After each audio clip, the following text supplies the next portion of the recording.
Friends, ಸ್ವಲ್ಪ ಹೂನ ತಗೊಂಡೋಗಿ ಬಂದೆ. Hi friends, welcome to my YouTube channel Srishti Drishti ಚಾನಲ್ಗೆ ಸ್ವಾಗತ. ಫ್ರೆಂಡ್ಸ್, ಎಲ್ಲರೂ ಹೇಗಿದ್ದೀರಾ? ಚೆನ್ನಾಗಿದ್ದೀರಾ ಅನ್ಕೋತೀನಿ. ನಾನು ಕೂಡ ಚೆನ್ನಾಗಿದ್ದೀನಿ. ವ್ಯಾಪಾರಕ್ಕೆ ಹೋಗಿದೆ. ವ್ಯಾಪಾರದ ಹತ್ರ ಪೊಲೀಸ್ನವರು ವ್ಯಾಪಾರ ಮಾಡೋಕ್ಕೆ ಕೊಟ್ಟಿಲ್ಲ. ಗಲಾಟೆ ಆಗುತ್ತೆ, ಹೋಗಮ್ಮ ಅಂತ ಹೇಳಿ ನನ್ನ ಕಳಿಸಿದ್ರು. ಅದು ಒಂದು ಸಣ್ಣ ಕ್ಲಿಪ್ಪಿಂಗ್ನ ತಗೊಂಡು ಬಂದಿದ್ದೀನಿ. ಪೊಲೀಸ್ನವ್ರು ನನ್ನ ಪಕ್ಕ ಬಂದು ನಿಂತ್ಕೊಂಡಿರೋದು ಅಂದ ಒಂದೆರಡು ಫೋಟೋ ಕೂಡ ಒಂದು 10 ನಿಮಿಷದ್ದು ವಿಡಿಯೋನ ಮಾಡ್ಕೊಂಡು ಬಂದಿದ್ದೀನಿ. ನಾನು ಅಪ್ಲೋಡ್ ಮಾಡ್ತೀನಿ ನೋಡಿ. ನಮಗೆ ಈ ರೀತಿ ಪೊಲೀಸ್ನವ್ರು ಬಂದರೆ ನಾವು ನಿಂತ್ಕೊಂಡು ವ್ಯಾಪಾರ ಮಾಡೋ ಜಾಗದಲ್ಲಿ ವ್ಯಾಪಾರ ಮಾಡೋದಕ್ಕೆ ಕೊಡೋದಿಲ್ಲ. ಹೋಗಿ ಅಂತ ಕಳಿಸ್ತಾರೆ. ಅವ್ರು ಬರ್ತಾರೆ, ಇವ್ರು ಬರ್ತಾರೆ ಅಂತ ಹೇಳಿ ನಮ್ಮನ್ನ ಕಳಿಸ್ತಾರೆ. ಯಾವ್ದಾದ್ರು MLAಗಳು ಬರ್ತಾ ಇದ್ದಾರೆ ಅಂತಂದರೆ ಗಾಡಿಗಳು ಜಾಮ್ ಆಗುತ್ತೆ ಅಂತ ಹೇಳಿ ನಮ್ಮನ್ನು ಕಳಿಸ್ಬಿಡ್ತಾರೆ. ನಮ್ಮಂಥವ್ರಿಗೆ ತುಂಬ ಲಾಸ್ ಆಗುತ್ತೆ. ಇವತ್ತು ಹಾಗೆ ಆಯಿತು. ಒಂದು 200 ರೂಪಾಯಿಗಾದರೂ ವ್ಯಾಪಾರ ಆಗುತ್ತೆ ಅಂದ್ಕೊಂಡು ಹೋಗಿದೆ. ಅದು ಫುಲ್ಲು ವೇಸ್ಟ್ ಆಯಿತು. ಇವತ್ತು ಏನು ಮಾಡೋಕ್ಕಾಗಲ್ಲ. ನಾಳೆ ಗುರುವಾರ ನಮ್ಮ ರಾಯರ್ ಫೋಟೋಗೆ ಹಾಕಿ ನಾಳೆ ಮತ್ತು ನಮ್ಮ ರಾಯರು ಬೇರೆ ರೂಪದಲ್ಲಿ ಯಾವುದಾದ್ರು ರೂಪದಲ್ಲಿ ಕೊಡ್ತಾರೆ ಅಂತ ಅಂದ್ಕೊಂಡು ಈ ರೀತಿ ಮನ್ಸು ಮಾಡಿಕೊಂಡು ವಾಪಸ್ ಬಂದೆ. ಇವಾಗ ನಾನು ಮಧ್ಯಾಹ್ನಕ್ಕೆ ರೈಸ್ ಇದೆ, ರೈಸ್ ತಿನ್ನಲ್ಲ. ರಾಗಿ ರೊಟ್ಟಿ ಮಾಡ್ಕೊಳ್ಳೋಣ ಅಂದ್ಕೊಂಡಿದ್ದೀನಿ. ಬನ್ನಿ, ರಾಗಿ ರೊಟ್ಟಿನ ನಾನು ಯಾವ ರೀತಿ ಮಾಡ್ಕೋತೀನಿ ಅಂತ ಹೇಳ್ತೀನಿ. ನಾನು ರಾಗಿ ರೊಟ್ಟಿನ ಬಳಿಯೋದಿಲ್ಲ. ನಾನೊಬ್ಳಿಗೆ ರಾಗಿ ರೊಟ್ಟಿ ಮಾಡ್ಕೋತಾ ಇರೋದ್ರಿಂದ ನನ್ನ ಟೀ ಗ್ಲಾಸಲ್ಲಿ 2 ಗ್ಲಾಸ್ ಹಿಟ್ಟನ್ನು ತೊಗೊಂಡಿದ್ದೀನಿ. 1-2 ಮಿಕ್ಕಿದ್ರೆ ಮಕ್ಕಳು ಯಾರಾದರೂ ಬಂದು ತಿಂತಾರೆ. 2 ಗ್ಲಾಸು ರಾಗಿ ಹಿಟ್ಟನ್ನು ತೊಗೊಂಡಿದ್ದೀನಿ.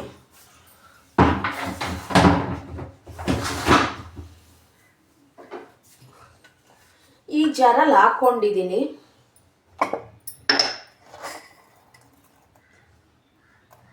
ರುಚಿಗೆ ತಕ್ಕಷ್ಟು ಉಪ್ಪನ್ನ ಹಾಕೋತಾ ಇದ್ದೀನಿ.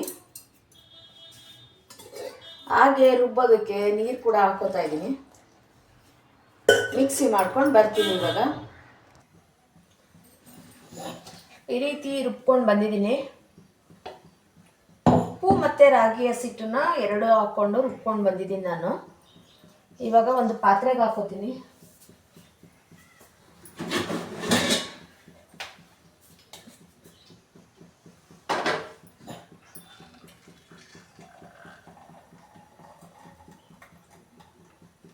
ನೀವು ಇದಕ್ಕೆ ಬೇಕು ಅಂದರೆ ಈರುಳ್ಳಿ, ಹಸಿಮೆಣಸಿನಕಾಯಿ ಎಲ್ಲ ಹಾಕ್ಕೋಬೋದು.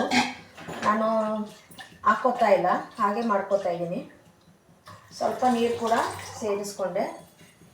ಜಾರ್ ತೊಳೆಯೋದಕ್ಕೆ ಹಾಕ್ತಿದ್ದೀನಿ. ತವಾ ಕೂಡ ಕಾಯೋದಕ್ಕೆ ಹಾಕ್ತೀನಿ.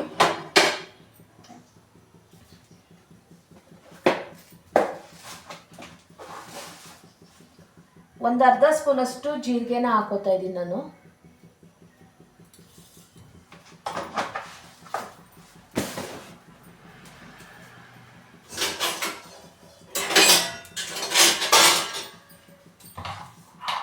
ರಾಗಿ ರೊಟ್ಟಿ ತಿನ್ಕೊಂಡು ಮೈಸೂರಿಗೆ ಕರ್ಕೊಂಡು ಹೋಗ್ತೀನಿ. ಬನ್ನಿ, ಮೈಸೂರಿಗೆ ಹೋಗಿದ್ದು ಬರೋಣ. ಬನ್ನಿ, ನಮ್ಮ ಮಾರ್ಕೆಟೆಲ್ಲ ಇವತ್ತೆಲ್ಲ ಏನು ರೈಟ್ ಇದೆ ಏನು ಅಂತ ನೋಡಿಕೊಂಡು ಬರೋಣ. ಹಾಗಾಗಿ ನಿಮ್ಮನ್ನು ಕೂಡ ಇವತ್ತು ನಾನು ಮೈಸೂರಿಗೆ ಕರ್ಕೊಂಡು ಹೋಗ್ತಾ ಇದ್ದೀನಿ.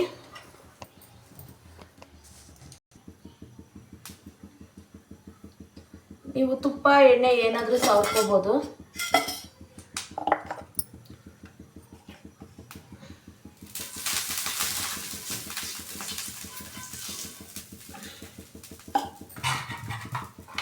ಜೀರಿಗೆ ಹಾಕಿದ್ದೆ ಅಲ್ವಾ, ಅದಕ್ಕೆ ಚೆನ್ನಾಗಿ ಮಿಕ್ಸ್ ಮಾಡಿಕೊಂಡು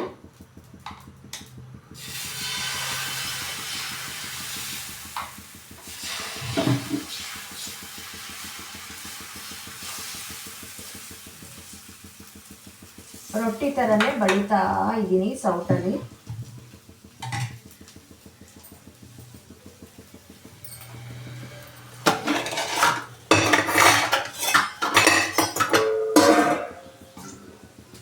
ಮುಚ್ಚಿಡ್ತಾ ಇದ್ದೀನಿ.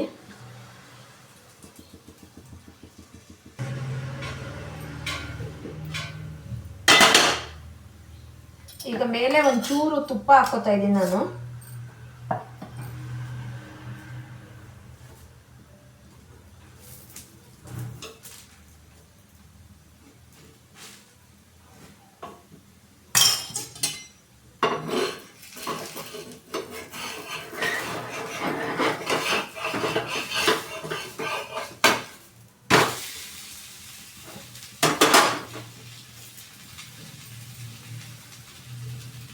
ಫ್ರೆಂಡ್ಸ್, ರೊಟ್ಟಿ ಆಗಲಿ ಮುದ್ದೆ ಆಗಲಿ ಕೈಯಲ್ಲಿ ಮಾಡೋದಕ್ಕೆ ಆಗೋದಿಲ್ಲ. ಯಾಕಂದರೆ ಒಂದು ಸರಿ ಹಪ್ಪಳ ಹಾಕುವಾಗ ಕುದಿಯೋ ಎಣ್ಣೆ ಬಂದು ಕೈಗೆ ಬಿದ್ದುಬಿಟ್ಟು ಕೈಯೆಲ್ಲ ಬೆಂದೋಗಿತ್ತು. ಅವಾಗಿನಿಂದ ರೊಟ್ಟಿ ಸ್ವಲ್ಪ ಕಾವಿನಲ್ಲಿ ಬೆಳೆಯೋದಕ್ಕೆ ಆಗೋದಿಲ್ಲ.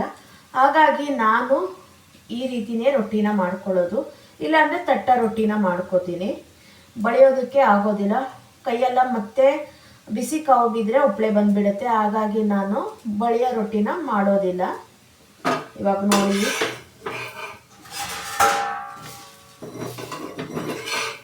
ಎಷ್ಟು ಚಂದ ಬಂದಿದೆ ರೊಟ್ಟಿ ಅಂತ, ನಿಜವಾಗ್ಲೂ ಎಷ್ಟು ತೆಳುವಾಗಿ ಬಂದಿದೆ.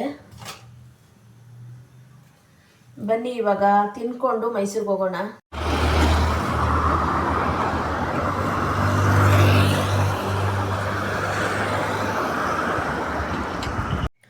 ನೋಡಿ, ರಾಗಿ ರೊಟ್ಟಿಗೆ ಸೌತೆಕಾಯಿ ತಗೊಂಡಿದ್ದೀನಿ, ಉಪ್ಪು ಸಾಂಬಾರು ಖಾರ ತಗೊಂಡಿದ್ದೀನಿ, ಹಾಗೆ 1 ಸ್ಪೂನ್ ತುಪ್ಪ ತಗೊಂಡಿದ್ದೀನಿ.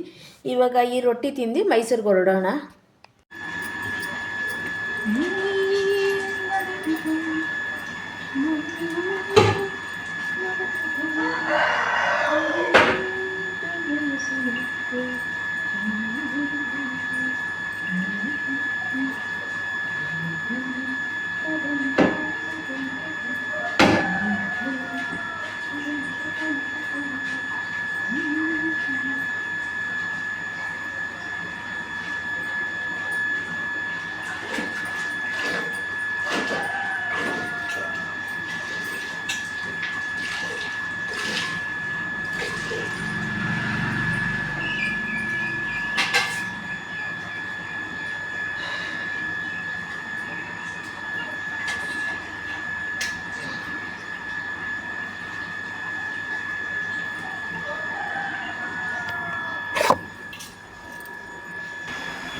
ಮನೆ ಒರೆಸಿ ಪೂಜೆಗೆಲ್ಲ ರೆಡಿ ಆಯಿತು. ಇವಾಗ ಪೂಜೆ ಮಾಡ್ಕೊಳ್ಳೋಣ. ಸ್ವಲ್ಪ ಸಜ್ಜಿಗೆ ಮಾಡ್ಕೊತಾ ಇದ್ದೀನಿ. ಇವತ್ತು ಗುರುವಾರ ಅಲ್ವಾ, ಅದಕ್ಕೆ ರಾಯರ್ಗೆ ನೈವೇದ್ಯಕ್ಕೆ ಸ್ವಲ್ಪ ಸಜ್ಜಿಗೆ ಮಾಡ್ಕೊಳ್ಳೋಣ ಅಂತ ರವೆ ಹುರ್ಕೋತಾ ಇದ್ದೀನಿ. ಚಿರೋಟಿ ರವೆ ತೊಗೊಂಡಿದ್ದೀನಿ ನಾನು ಸಜ್ಜಿಗೆಗೆ. ಇಲ್ಲಿ ನಾನು ಬೆಲ್ಲದ್ದು ಸಜ್ಜಿಗೆ ಮಾಡ್ತಾ ಇರೋದು.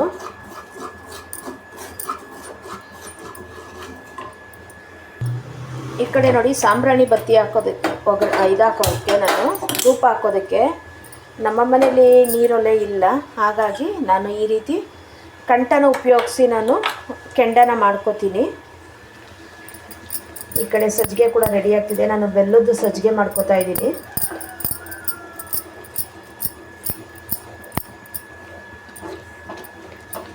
ತುಪ್ಪ, ರವೆ, ಬೆಲ್ಲ ಹಾಕಿ ಸಜ್ಜಿಗೆ ಮಾಡ್ಕೋತಾ ಇದ್ದೀನಿ. ಒಂದು ಸಿಂಪಲ್ ಆಗಿ ಅಷ್ಟೇ, ಹಾಲು ಎಲ್ಲ ಏನೂ ಹಾಕಿಲ್ಲ.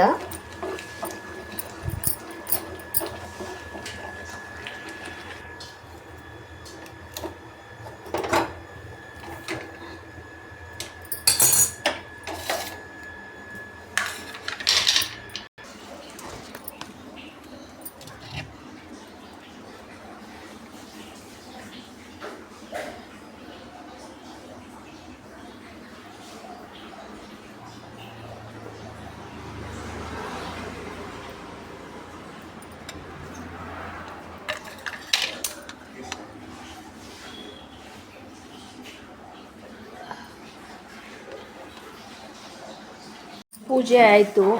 ಇವಾಗ ತಿಂಡಿಗೆ ಬಂದಿದ್ದೀನಿ. ರಾಗಿ ರೊಟ್ಟಿ, ಹುಚ್ಚೆಳ್ಳು ಚಟ್ನಿ, ಸೌತೆಕಾಯಿ, ಮೊಳಕೆ ಕಾಳು. ಈ ಮೊಳಕೆ ಕಾಳು ತಿನ್ನೋದ್ರಿಂದ ತುಂಬ ಜನಕ್ಕೆ ವೈಟ್ನೆಸ್ ಪ್ರಾಬ್ಲಮ್ ಇರುತ್ತೆ. ಮಂತ್ಲಿ ಡೇಟ್ ಆದರೂ ಕೂಡ ಅವ್ರಿಗೆ ಮತ್ತೆ ವೈಟ್ನೆಸ್ ಅನ್ನೋದು ತುಂಬಾ ಆಗ್ತಾ ಇರುತ್ತೆ.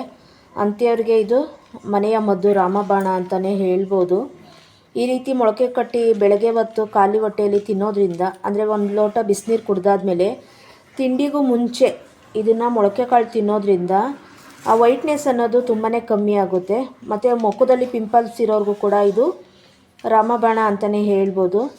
ಇದು ಪಿಂಪಲ್ಸ್ಗೂ ಕೂಡ ಇದು ತಿಂತಾ ಬಂದರೆ ಪಿಂಪಲ್ಸು ಕೂಡ ಕಮ್ಮಿ ಆಗುತ್ತೆ. ಮತ್ತು ನಮ್ಮ ತಲೆಯ ಕೂದಲು ಕೂಡ ತುಂಬ ಚೆನ್ನಾಗಿ ಬೆಳೆಯುತ್ತೆ. ಮೊಳಕೆ ಯಾವ ರೀತಿ ಬರೆಸ್ತೀವಿ ಆ ರೀತಿ ನಮ್ಮ ಆರೋಗ್ಯಕ್ಕೆ ತುಂಬಾ ಒಳ್ಳೆಯದು. ಈ ರೀತಿ ಮೊಳಕೆ ಕಟ್ಟಿ ತಿನ್ನೋದ್ರಿಂದ ಕಹಿ ಕೂಡ ಬರೋದಿಲ್ಲ. ಮೊಳಕೆ ಕಾಳು, ಮೆಂತ್ಯ ಮೊಳಕೆ ಕಾಳು ತುಂಬಾ ಆರೋಗ್ಯಕ್ಕೆ ಒಳ್ಳೆಯದು ಅಂತಲೇ ಹೇಳ್ತೀನಿ. ಒಂದು ಸತಿ ಯಾರಾದರೂ ನೀವು ಒಂದು 15 ದಿನ ತಿಂದು ಟ್ರೈ ಮಾಡಿ ನೋಡಿ, ನಿಮಗೆ ಇದ್ರದ್ದು ಗೊತ್ತಾಗುತ್ತೆ ಬೆನಿಫಿಟ್ ಏನು ಅಂತ ಗೊತ್ತಾಗುತ್ತೆ. ಮೋಷನ್ ಕೂಡ ಮಾಡೋರಿಗೆ ಮೋಷನ್ ಹೋಗ್ತಿಲ್ಲ ಮತ್ತು ಇನ್ಫೆಕ್ಷನ್ ಆಗಿದೆ ಅನ್ನೋರಿಗೂ ಕೂಡ ಇದು ತುಂಬಾ ಒಳ್ಳೆಯದು. ಕಹಿ ಇರುತ್ತೆ ಅಂತ ಅಂದ್ಕೊಬೇಡಿ, ಇದೇನು ಕಹಿ ಬರೋದಿಲ್ಲ, ತುಂಬಾ ಆರೋಗ್ಯಕ್ಕೆ ಒಳ್ಳೆಯದು ಮೆಂತ್ಯ ಮೊಳಕೆ ಕಾಳು. ತುಂಬ ಜನಕ್ಕೆ ಮೈ ಅಲರ್ಜಿ ಇರುತ್ತೆ, ಅಂಥವ್ರಿಗೂ ಕೂಡ ಇದು ಮನೆಯ ಮದ್ದು ಅಂತಲೇ ಹೇಳ್ಬೋದು. ಇದು ಇವಾಗ ತಿಂಡಿ ತಿಂದು ಬರ್ತೀನಿ ಫ್ರೆಂಡ್ಸ್. ರಾಗಿ ರೊಟ್ಟಿ, ಸೌತೆಕಾಯಿ, ಮೊಳಕೆ ಕಾಳು.